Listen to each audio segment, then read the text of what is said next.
बिस्मिल्लाहिर्रहमानिर्रहीम अस्सलाम वालेकुम वरहमतुल्लाहि वबरकातुहू। Welcome to my YouTube channel digital Ateeq. मेरा नाम अतीक अहमद है। आज है हमारी ग्राफिक्स डिजाइनिंग की क्लास नंबर 4 और आज हम देखेंगे एडोबी इलस्ट्रेटर में डायरेक्ट सिलेक्शन टूल। कल की क्लास में हमने सिलेक्शन टूल को डिस्कस किया था और कुछ बेसिक शेप्स ड्रैग की थी। तो आज हम देखेंगे डायरेक्ट सिलेक्शन टूल एंड आज हम कुछ कलर्स को भी देखेंगे। तो आइए स्टार्ट करते हैं।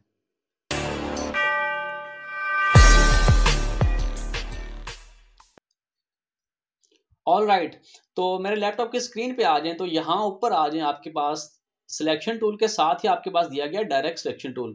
अब डायरेक्ट सिलेक्शन टूल क्यों यूज करते हैं? बेसिकली आपने किसी भी ऑब्जेक्ट को सिलेक्ट करना है, मूव करना है या फिर आपने उस ऑब्जेक्ट के एंकर पॉइंट्स को एडिट करना है, कस्टमाइज करना है। तो उस पर्पज के लिए हम डायरेक्ट सिलेक्शन टूल यूज करते हैं। किसी भी चीज को सिलेक्ट करने के लिए ऑब्वियसली आपको एक ऑब्जेक्ट चाहिए, तो हम दोबारा से यहाँ पे आ रहे हैं शेप्स के ऊपर। और शेप में हमारे पास पहली जो शेप है वो है रेक्टेंगल टूल, जिसकी शॉर्टकट की है आपके पास एम। मैं रेक्टेंगल टूल को सिलेक्ट करता हूँ। सिलेक्ट करने के बाद मैं इसको ड्रैग करता हूँ लाइक दिस। अब डायरेक्ट सिलेक्शन टूल क्या करेगा? बेसिकली आपने अगर अपने ऑब्जेक्ट को मूव करना है, ये मूव भी करेगा। इसके अलावा अगर आपने इसके पॉइंट्स, एंकर पॉइंट्स जो है ना, आप साइड पे हैं तो बेसिकली ये एंकर पॉइंट्स है इसके। लाइक एक ये एंकर पॉइंट है, एक ये एंकर पॉइंट है, एक ये एंकर पॉइंट है और ये एंकर पॉइंट है। इस रेक्टेंगल के 4 हमारे पास एंकर पॉइंट्स हैं। ऑल राइट, अब डायरेक्ट सिलेक्शन टूल का पर्पस क्या है? बेसिकली आप किसी भी एंकर पॉइंट को एडिट कर सकते हैं। लाइक अगर मैं इस एंकर पॉइंट को सिलेक्ट करता हूँ और मैं चाह रहा हूँ इसको मैं आगे की तरफ लेके जाऊँ, तो आप इसको आगे की तरफ इजीली ड्रैग कर सकते हैं, या आप ऊपर की तरफ ड्रैग कर लें या नीचे की तरफ ड्रैग कर लें। ऑल राइट, अब यहाँ पे एक चीज आपने सीखनी है कि अगर आपने इलस्ट्रेटर पे वर्क कर रहे हैं तो आप चाह रहे हैं कि आपने जो काम किया वो अंडू हो जाए, मीन कि मैं वापस अपनी ओरिजिनल शेप पे चला जाऊं, तो आपने एक शॉर्टकट की है कंट्रोल जी। कंट्रोल जी से आप क्या करते हैं? अंडू करते हैं। आप जो आपसे कोई मिस्टेक हुई है या फिर आपने कोई शेप गलत बना दिया, तो आप चाह रहे हैं कि आप ओरिजिनल पोजीशन पे वापस जाएं, तो आपने कंट्रोल जी की प्रेस करनी है। ऑल राइट, इसी तरह डायरेक्ट सिलेक्शन टूल से आप क्या कर सकते हैं? लाइक अब यहाँ पे हमने एक पॉइंट सिलेक्ट किया था, अब मैं चाह रहा हूँ कि 2 पॉइंट सिलेक्ट करूँ। तो आपने 2 पॉइंट कैसे सिलेक्ट करने हैं? आपने शिफ्ट पे होल्ड रखना है और एक पॉइंट सिलेक्ट करें। शिफ्ट पे आपने होल्ड रखना है, एक पॉइंट सिलेक्ट करें और फिर आपने दूसरा पॉइंट सिलेक्ट करना है। अब आप इन दोनों पॉइंट्स को एडिट या आगे पीछे इजिली मूव कर सकते हैं लाइक दिस। छोटा बड़ा आप इसको इजिली कर सकते हैं। ऑल राइट, इसी तरह आप शिफ्ट पे होल्ड रख के 3 पॉइंट सिलेक्ट कर सकते हैं लाइक दिस। एंड आप चाह रहे हैं कि अगर आपने 4 पॉइंट्स इसके सिलेक्ट करने, तो आप पूरी शेप को फिर सिलेक्ट कर सकते हैं। एक और बहुत मजे का जो ना इसका फीचर है वो ये है कि आप यहाँ इस रेक्टेंगल के अंदर देखें तो आपके पास कुछ यहाँ पे एक छोटा सा राउंडेड सा आइकन आ रहा है। बेसिकली ये है क्या? CSE 2018 आई थिंक या 15 से ऊपर जितने भी वर्जन है उसमें ये फीचर मौजूद है, जिसमें आप क्या कर सकते हैं कि आप अपने ऑब्जेक्ट्स को राउंडेड कर सकते हैं। लाइक अगर मैं इस पॉइंट को राउंडेड करना चाह रहा हूँ, तो मैं इसको सिलेक्ट करूंगा और जो अंदर वाला जो ये एंकर है इसको मैं अंदर की तरफ लेके आऊंगा। देखें ये खुद ब खुद रोटेट हो रहा है लाइक दिस। सिमिलरली अगर मैं इस पॉइंट को बेंड करना चाहूँ तो आप इजिली यहाँ से कर सकते हैं लाइक दिस। तो ये एक बहुत मजे का फीचर है CSE वर्जन में। इसी तरह अगर आप चाह रहे हैं चारों पॉइंट्स बेंड करें अंदर की तरफ, तो आप पूरी रेक्टेंगल को सिलेक्ट करें और अंदर की तरफ पॉइंट बेंड करना शुरू कर दें लाइक दिस। ऑल राइट, तो अभी तक जो हम शेप्स ले रहे हैं बेसिकली ये आपको शेप स्ट्रोक बेस है, अब इसमें कोई कलर नहीं है। तो टूल बार में आप नीचे आ जाएं तो आपके पास यहाँ पे दिए गए हैं कलर्स। लाइक ये आपके पास जो है ना, ये आपके पास फिल कलर है और ये आपके पास क्या है? Stroke colour. अभी हमारा ऑब्जेक्ट इस पे सिलेक्टेड है स्ट्रोक पे। अगर आप फिल कलर करना चाह रहे हैं तो आप यहाँ पे डबल क्लिक करें और आपके पास आ जाएगा कलर पिकर। आप यहाँ से कोई भी कलर सिलेक्ट कर सकते हैं। लाइक अगर यहाँ से रेड करना चाहूँ तो रेड कलर सिलेक्ट कर सकता हूँ। ऑल राइट, अब बेसिकली आपके पास ये आप फिल कलर है और ये आपके पास है स्ट्रोक कलर। हम चाह रहे हैं कि यहाँ इसकी स्ट्रोक ऑफ कर दें, तो आपने क्या करना है? स्ट्रोक वाले पे क्लिक करना है और ये आपके पास दिया गया है नॉन, इस पे आपने आके क्लिक करना है तो आपकी स्ट्रोक ऑफ हो जाएगी। सिमिलरली यहाँ पे एक ऑप्शन दिया गया है स्वैप का। अगर आप अपने कलर स्वैप करना चाह रहे हैं, लाइक अभी ये फिल में है तो आप इसको चाह रहे हैं कि ये स्ट्रोक में कन्वर्ट हो जाए, तो आप यहाँ से इसको इजीली स्वैप कर सकते हैं लाइक दिस। या फिर अगर आपके पास स्ट्रोक का कलर ब्लैक है और आप चाह रहे हैं कि स्ट्रोक का कलर आपका ब्लैक है और आप चाह रहे हैं कि जो ब्लैक कलर वो फिल में चला जाए और फिल का कलर ब्लैक में आ जाए, तो आप यहां से इसको स्वैप कर सकते हैं लाइक दिस।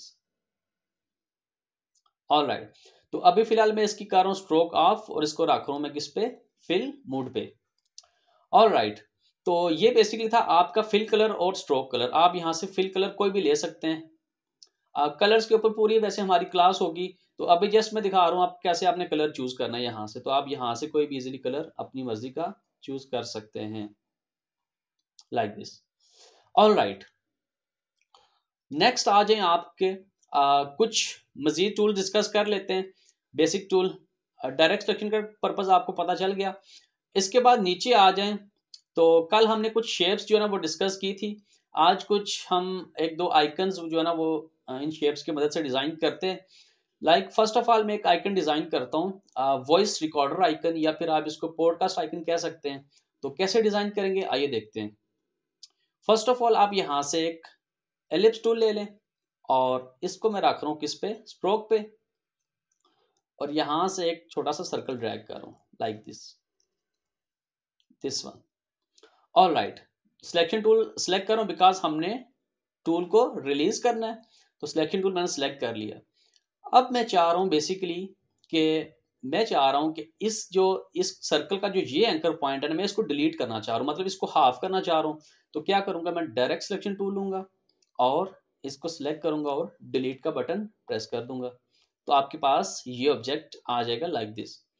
ऑल राइट, दोबारा से सिलेक्शन टूल में सिलेक्ट कर रहा हूं। अब मैं चाह रहा हूं कि इसके बीच में एक छोटी सी रेक्टेंगल टाइप ऑब्जेक्ट आ जाए। तो मैं यहां से एक रेक्टेंगल टूल ले रहा हूं और इसको मैं तकरीबन इतना ड्रैग कर रहा हूं लाइक दिस। ऑल राइट, और अब मैं डायरेक्ट सिलेक्शन टूल सेलेक्ट कर रहा हूं। मैं चाह रहा हूं कि इसके सारे पॉइंट्स राउंडेड कर दूं, तो इसको सिलेक्ट करूंगा और बेसिकली इसको मैं राउंडेड कर दूंगा लाइक दिस। तो ये आपका एक राउंडेड शेप की रेक्टेंगल बन गई। ऑल राइट, अब बेसिकली जो पॉडकास्ट का आइकन होता है उसमें एक आपके पास माइक होता है, ये उसका फ्रेम आ गया, और नीचे एक आपके पास एक और लाइन होती है, या फिर आप उसको स्टैंड भी कह सकते हैं। तो स्टैंड बनाने के लिए सिंपल हम एक यहाँ से एक रेक्टेंगल ले लेते हैं और इसको मैं तकरीबन यहाँ तक रख रहा हूँ रेक्टेंगल को, और इसको मैं यहाँ पे ऐसे। ऑल राइट, तो अब मैं यहाँ से एक डायरेक्ट सिलेक्शन टूल लेके इसको कम करना चाह रहा हूँ। तो आप यहाँ से इसको इजीली कम कर सकते हैं लाइक दिस। तो ये आपके पास एक पॉडकास्ट का आइकन है। ऑल राइट, इसको मैं साइड पे कर रहा हूँ। इसको पहले आप ग्रुप कर लें, कंट्रोल जी ग्रुप। और अच्छा, ग्रुप करने के लिए आपकी शॉर्टकट की है कंट्रोल जी। अगर आपने ऑब्जेक्ट को ग्रुप करना है तो कंट्रोल जी प्रेस करेंगे तो आपका ऑब्जेक्ट ग्रुप हो जाएगा। अब आप इसको इजीली आगे पीछे ऑब्जेक्ट को मूव कर सकते हैं। ऑल राइट, तो नेक्स्ट आइकन हम डिजाइन करते हैं। एक आपने देखा होगा स्नैपचैट पे या फिर कहीं पे नोटिफिकेशन जो होता है, notification bell, I think Snapchat का आइकन है या पता नहीं किसका, चलें डिजाइन करते हैं। उसके लिए फर्स्ट ऑफ ऑल आप यहाँ से एक बेसिकली डिजाइन करने का मकसद ये कि आपको डायरेक्ट सिलेक्शन टूल की वर्किंग समझाऊं। तो एक रेक्टेंगल ले लेते हैं लाइक दिस। ऑल राइट, अब मैं डायरेक्ट सिलेक्शन टूल लेके इसके जो दो ऊपर वाले एंकर पॉइंट्स इनको सिलेक्ट करता हूँ और अंदर की तरफ बेंड कर देता हूँ लाइक दिस। दोबारा से मैं रेक्टेंगल टूल ले रहा हूँ और यहाँ पे मैं एक जो है ना वो रेक्टेंगल ड्रैग कर रहा हूँ like this. And direct selection tool लेके मैं ये वाले पॉइंट्स और शिफ्ट की मदद से ये वाले पॉइंट्स सेलेक्ट किए और अंदर की तरफ राउंडेड कर दिए लाइक दिस। एंड इसके बाद मैं क्या लूँगा, यहाँ से एक एलिप टूल, और एलिप टूल लेने के बाद मैं यहाँ पे एक छोटा सा सर्कल ड्रैग करता हूँ like this. Direct selection tool लेके मैं इसका जो नीचे वाला पॉइंट है ये सिलेक्ट करके डिलीट का बटन प्रेस कर देता हूँ। तो हमारे पास एक ये चीज आ जाएगी लाइक दिस। एंड इसके अलावा इसी को मैं इसी की कॉपी लेना चाह रहा हूँ। तो आप क्या करेंगे, किसी ऑब्जेक्ट की आपने कॉपी लेनी है तो आपने आल्ट से ड्रैग करना है ऑब्जेक्ट को। अगर आप स्ट्रेट लेना चाह रहे हैं कॉपी तो आप शिफ्ट भी साथ यूज करेंगे। तो यहाँ पे हमारे पास एक कॉपी आ जाएगी। इसको मैं रोटेट करता हूँ अगेन से लाइक दिस, थोड़ा सा इसको बड़ा कर देते हैं, तो आपके पास ये एक नोटिफिकेशन बेल की आइकन डिजाइन हो गया है। ऑल राइट, तो बेसिकली हमने सीखना कि ऑब्जेक्ट्स में जो एंकर पॉइंट्स होते हैं उनको रोटेट कैसे करना है डायरेक्ट सिलेक्शन टूल की मदद से। देखिए मैंने जो ये वाली रेक्टेंगल ली थी इसको कैसे रोटेट किया, this one and this one. तो anchor direct selection tool basically आपका इसका सिर्फ काम ही है कि किसी ऑब्जेक्ट को आप इसने रोटेट करना है, एंकर पॉइंट्स को रोटेट करना है। तो इसी तरह एक और ऑब्जेक्ट हम डिजाइन करते हैं यहाँ पे, मिनिमल आइकन डिजाइन करते हैं कोई, लाइक यहाँ से हम एक कैट का आइकन डिजाइन करते हैं। फॉर एग्जांपल मैं यहाँ से एक रेक्टेंगल ले रहा हूँ, दिस वन, एंड इसको मैं अब कर रहा हूँ यहाँ से फिल कलर में। डायरेक्ट सिलेक्शन टूल लेके मैं इसको करता हूँ बेंड लाइक दिस, एंड इसकी कॉपी लेता हूँ। कॉपी कैसे लेनी है, आपने आल्ट से आपने ड्रैग करना है, और अगर स्ट्रेट लेनी है तो आपने शिफ्ट का यूज करना है। इसको मैं रोटेट करता हूँ लाइक दिस, और एक यहाँ पे हम काम ये करते हैं कि डायरेक्ट सिलेक्शन टूल लेके ना ये वाला एरिया सिलेक्ट करते हैं, और सिलेक्ट करके एक एंकर पॉइंट सिलेक्ट करके इसको थोड़ा सा छोटा कर देते हैं लाइक दिस। ऑल राइट, अब इसको मैं आके यहाँ पे सेट करता हूँ। इसका कलर मैं चेंज कर लेता हूँ अभी। अच्छा, कलर आप यहाँ से भी चेंज कर सकते हैं, जब आप वहां से कलर लेंगे फिर तो आप यहाँ से भी कलर चेंज कर सकते हैं। खैर इसको हम बाद में देखेंगे, तो फिलहाल मैं यहाँ से इसको एडजस्ट कर लेता हूँ लाइक दिस। ऑल राइट, और इसको भी मैं थोड़ा सा छोटा कर देता हूँ लाइक दिस।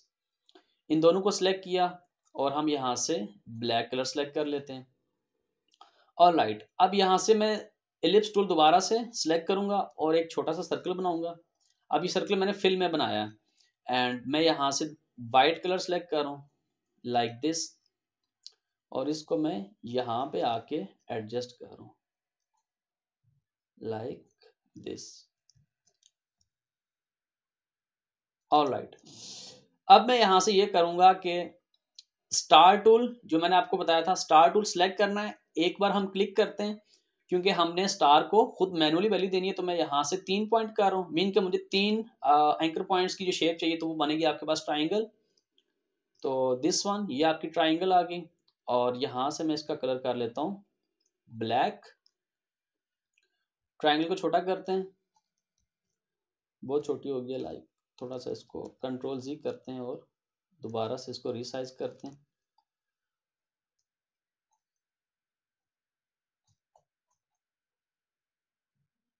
और एक मैं यहाँ पे लगाता हूँ दिस वन, और एक हम इसको थोड़ा सा आप मजीद बड़ा कर दें, बहुत छोटा है लाइक दिस, और थोड़ा ऊपर कर देते हैं इसको यहाँ तक, यहाँ तक। और अब इसी की एक कॉपी लेनी है, बट हमने ट्रांसफॉर्म करके लेनी है इस साइड पे। तो एक तरीका तो ये है कि आप यहाँ से इसी को आर्ट से कॉपी लें और यहाँ से इसको रोटेट कर दें, तो ऐसे भी आपकी कॉपी आ जाएगी। तो इसको भी हम यहाँ पे इक्वल लगा लेते हैं। ऑल राइट, एंड लास्ट में हम क्या करते हैं, यहाँ पे इसकी टेल ऐड करते हैं। तो टेल ऐड करने के लिए आप दोबारा से जाएं किस पे, रेक्टेंगल टूल पे, और यहाँ पे आप इसकी टेल ऐड कर सकते हैं लाइक दिस। और टेल का जो लास्ट वाला हिस्सा है इसको अगर आप बेंड करना चाहें तो लाइक इसकी जो पॉइंट्स है वो रोटेट करना चाहें तो आप इजीली यहाँ से कर सकते हैं। तो ये आपके पास एक मिनिमल कैट का आइकन डिजाइन हो गया। तो उम्मीद है कि आपको डायरेक्ट सिलेक्शन टूल की जो है ना वो कुछ समझ आई होगी। और बेसिकली अभी कुछ हम इतना कुछ खास डिज़ाइन नहीं कर रहे या कोई डिटेल में डिज़ाइन नहीं कर रहे, जस्ट आपको टूल्स की वर्किंग समझा रहा हूँ। एंड इंशाल्लाह कल की क्लास में हम देखेंगे पेन टूल, और पेन टूल से हम कुछ डिज़ाइन करेंगे। एंड अगर आपका कोई कमेंट है या कोई क्वेश्चन पूछना चाह रहे हो तो नीचे कमेंट में पूछें। इसके अलावा मेरी फेसबुक ग्रुप का लिंक है, तो आप ग्रुप को भी ज्वाइन करें, अपना काम शेयर करें, एंड चैनल को सब्सक्राइब भी करें, दोस्तों के साथ भी शेयर करें। तो फिर मिलते हैं कल की वीडियो में, तब तक के लिए अल्लाह हाफिज।